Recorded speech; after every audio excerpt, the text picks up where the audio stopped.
میرے نبی پاک صلی اللہ علیہ وسلم نے گھر ٹوٹنے سے بچانے کا نسخہ پہلے یہ بتایا، فرمایا خالی دولت دیکھ کے شادی نہ کرنا، دولت متکبر بنا دے گی، اور خالی حسن دیکھ کے شادی نہ کرنا، حسن آدمی کو سرکش بنا دیتا ہے۔ حضور کیا دیکھیں؟ فرمایا دین دیکھ کے شادی کرنا، اللہ تمہارے لیے برکت پیدا فرما دے گا۔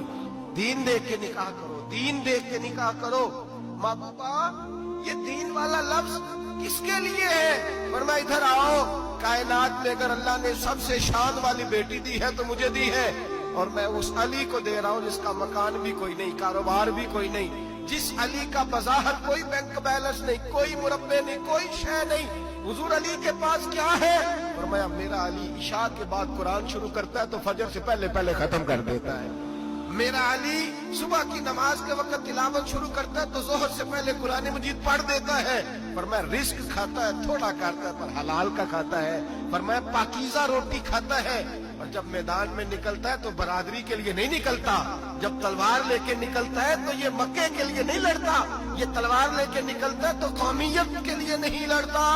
بابو کس لیے لڑتا ہے؟ فرمایا یا خدا کے لیے لڑتا ہے یا محمد مصطفیٰ کے لیے لڑتا ہے۔